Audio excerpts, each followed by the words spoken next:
In 2022, the US economy has faced several challenges which have sparked investor worries for a long-term decline just after a short-lived epidemic recession. Inflation is going up and people are worried about how to prepare for a recession. First, you might want to take a look at the current situation. For the first time in 2 decades, the Federal Reserve raised its benchmark interest rate by a half percentage point, the largest increase in 2 decades. All of this comes on top of months of wild swings in the stock market. There was also a 1.4% GDP decline for America in the first quarter of 2022, which surprised economists. These are a few reasons why many experts are predicting an economic recession. Here, it is important to note that the US GDP declined by 2.8% in 2009 during the Great Recession. Hello guys, welcome back to Money Invests, where we discuss everything about money, investment, and personal finance. In this video, I'm going to show you how to prepare for a recession. We will discuss actionable ways to avoid losses and make more money during an economic recession, and we'll do it all after you smash that like button. What is a recession? An economic recession is a prolonged drop in economic activity throughout the whole economy, as shown by a drop in GDP, real income, workforce, industrial output, and wholesale retail sales. According to GDP and monthly indications such as rising unemployment, it has been widely accepted that it was 2 quarters of contraction. The National Bureau of Economic Research says 2 consecutive quarters of real GDP decrease are no longer how it is defined. Number 1. Learn new skills. Increasing your value to your present job via the acquisition of new talents is one of the most effective ways to do so. Instead of waiting for the employer to provide training sessions, take charge of your career progression and go out in front of it. Think about the talents that are in most demand at the organization where you are employed, and then search for training opportunities that are either completely free or very inexpensive. You will demonstrate that you are self-sufficient as an employee who's self-motivated and keen to contribute enormous value to the company if you learn new skills via self-study. Number 2, knowledge of the job market. Stay aware of what's going on in the employment market and other businesses are important. Be prepared to get out when it becomes clear that the industry in which you are working is about to enter a long decline. When business is quiet, a good time to talk to relatives and friends about how their respective fields are doing is when you raise the question. Grow the number of connections you have on LinkedIn. Learn the finest sectors that you may transition into if a downturn occurs in the industry in which you are working in now. Number 3, live within your means. If you make it a practice to live within your means every single day, even when circumstances are good, you will be less likely to get into debt when the price of petrol or food goes up, and you will be more inclined to modify your spending in other areas to compensate for the increase. If you can't pay off your debt right immediately, it will just lead to additional debt in the future. If you think gas prices are expensive now, just wait till you have to pay an annual percentage rate of 29.99% on them because you refueled your vehicle using a credit card. Number 4, high-interest debt discounts. You can keep track of each loan account you have to know how much money you owe, as well as the different interest rates. Pay more of your money towards the debts that have the highest interest rates. This should be your primary focus. While doing so, you should think about paying down tax-deductible debt accounts, such as student loans, to earn cash back when it comes time to file your taxes. Number 5, building new relationships. There's no guarantee of long-term success in your profession if you're just performing the work that is required of you day after day.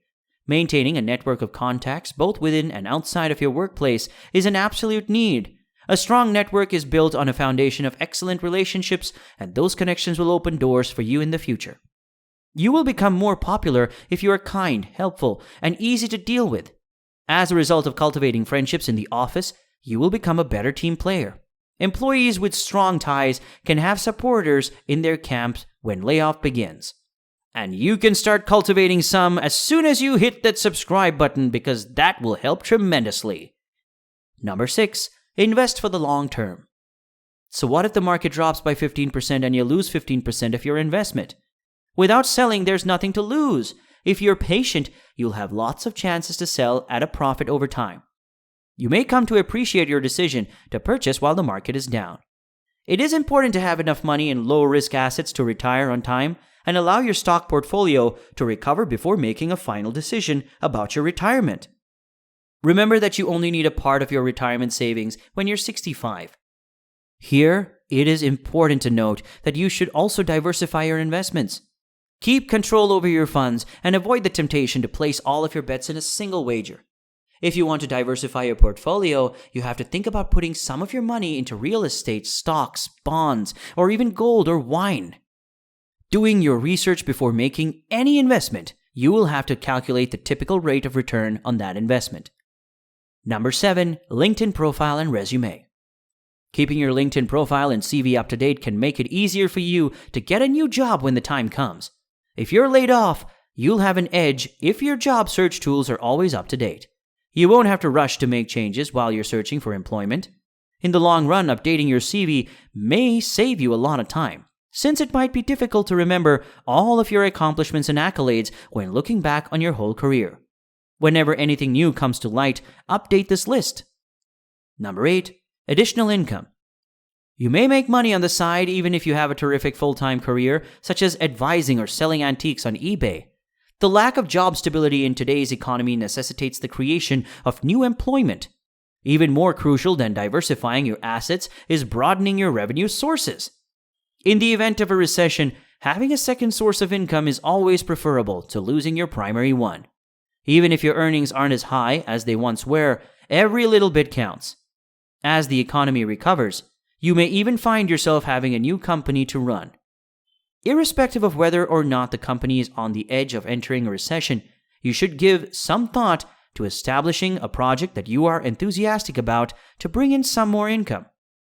Invest some of your time and efforts into producing an ebook, establishing an online course, or beginning a blog on a skill that you've mastered and that you can use to earn passive income. Doing so will allow you to capitalize on an opportunity to make money without actively doing any work. To provide yourself an extra financial cushion, you should get in the habit of putting some of the money that you generate from your side company into a savings account consistently. Number 9, networking events. Make it a point to attend as many networking events as possible, both online as well as physically. You must have to attend these networking events. Attending monthly networking events is a great way to develop your digital and in-person networking abilities. Meet with specialists in the field to give your expertise, learn from them, and build long-term business relationships. These contacts may be useful in the future in terms of gaining employment or access to high-level business advice. Number 10. Keep your credit score high. When credit markets become more competitive, the only individuals who will be granted approval for a mortgage, credit card, or another kind of loan are those who have established strong credit history. If borrowers make their payments on time and maintain a low amount on their credit cards, they will have a better chance of being approved for loans, which will lead to improved credit ratings. Get in contact with your creditors when times are tough and work out a plan with them to ensure that your accounts remain in good standing. This will keep your creditors happy.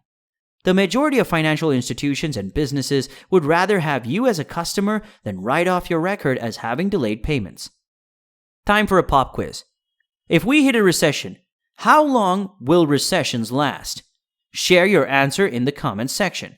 3 months? 1 year? More than 2 years? Or until my mother-in-law moves out of my house?